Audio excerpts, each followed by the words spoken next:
Estamos hoy día con el padre Carlos Rosell de Almeida, rector de la Facultad de Teología Pontificia y Civil de Lima, con quien vamos a hablar sobre qué fue primero, la evolución o la creación dada por Dios. Padre, despéjenos la duda. Bueno, hay que aclarar que no hay contradicción entre creación y evolución, siempre y cuando se entienda bien lo que es evolución. Dios ha creado todo de la nada y esa creación de Dios no se opone a que paulatinamente hayan ido evolucionando las especies. El mismo hecho de que Génesis 1 habla de que Dios crea en varios días es una forma simbólica de hablar de una creación que va evolucionando. Por tanto, no hay que tener miedo a señalar la evolución porque no se opone a la creación. Dios lo ha creado todo de la nada, pero lo que ha creado ha podido ir evolucionando y eso no contradice los datos de la Escritura. ¿Me podrías decir o comentar cómo fue la creación de Adán y Eva? ¿Cómo surgió ese momento o es algo simbólico? Nadie puede decir cómo fue la creación porque nadie estuvo presente, no ha habido un video cuando Dios creó el cosmos o cuando Dios creó al hombre. Pero los relatos que están en un lenguaje simbólico del Génesis expresan verdades. El Génesis no es un ¿Cómo mito, cuáles? a eso voy. El Génesis no es un mito, tiene un lenguaje simbólico que nos habla de que Dios creó al ser humano, el ser humano es o varón o mujer, el ser humano es imagen y semejanza de Dios, tiene una dignidad, un valor, el ser humano es lo más importante de la creación visible, tiene una inteligencia, por eso puede dominar la creación, administrar la creación, el ser humano es unidad de cuerpo y alma, todo eso está con un lenguaje simbólico explicado en el Génesis. Ahora bien, el hecho de hablar de la evolución no se opone a hablar de que Dios crea al hombre, al varón y a la mujer, porque ya lo decía Juan Pablo II, Dios muy bien podría haber creado a la persona humana partiendo de algo que venía por evolución, pero en el momento en que Dios crea al ser humano, infunde el alma a un cuerpo, ya no hablamos de un mono, hablamos de una persona humana. Por tanto, no hay problema en decir que nuestra dimensión corporal puede haber venido por evolución, pero cuando Dios infunde el alma, que es espiritual, a un cuerpo que puede haber venido por evolución, ya no hablamos de un mono mejorado, hablamos de una persona humana que es imagen y semejanza de Dios. Se puede decir de que todo empezó con gérmenes, bacterias, microbios, hasta llegar a, a un, a una criatura perfectamente ideada, idealizada y estilizada por Dios.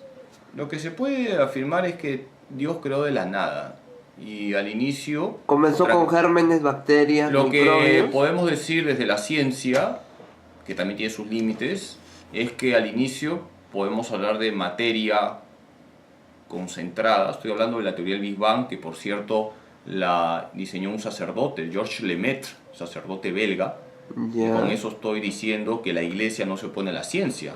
Un sacerdote, Georges Lemaitre, ha ideado la teoría del Big Bang, que tiene mucho prestigio en el mundo de las ciencias. Al inicio hay materia concentrada, porque Dios crea materia, y luego viene la gran explosión, y a partir de ahí comienza todo un proceso de origen de la vida. Pero todo esto me lleva a hablar de un Dios creador, un Dios que está en el principio de todo. Padre, ¿qué tan importante, esencial y básico es la creación del hombre y cuál sería la responsabilidad, la tarea que tiene el hombre ante este hecho de ser parte de la creación? El hombre es lo más importante de la creación visible. El hombre no está al nivel de los animales, está por encima de los animales. El hombre es imagen y semejanza de Dios y tiene una gran responsabilidad, ser administrador de la creación. Y ¿Y por lo hace eso actualmente? No, el Papa Francisco en su encíclica Laudato Si ha dicho que estamos saqueando la creación. Por eso hay que apostar por reconocer que somos importantes en la creación, que somos administradores de la creación, y no esto da lugar a explotar de manera irracional los bienes que Dios ha puesto. Por ejemplo, hay que usar los bienes creados con criterio. No hay que saquear la creación. Muchas veces la codicia está detrás de esa tala indiscriminada de bosques, el secar los lagos, el exterminar las especies. Por tanto, usemos nuestra inteligencia. Somos importantes. Lo más importante de la creación visible es el hombre.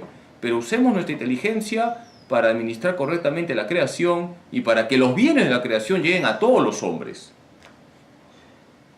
¿Cuál cree que sería el futuro si continuamos con esa política abrasiva, esa política irresponsable, esa política fatal?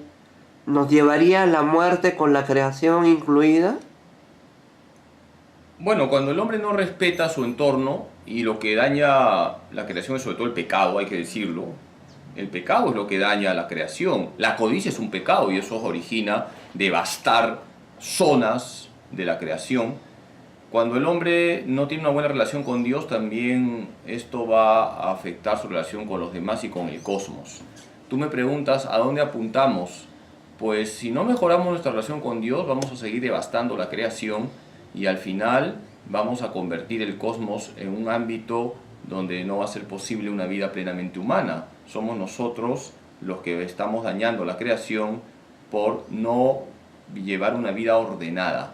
Cuando nuestra relación con Dios es correcta, cuidamos a la persona que está a nuestro lado, cuidamos al niño, al enfermo, al anciano y cuidamos también el entorno, el cosmos, porque lo vemos como obra de Dios.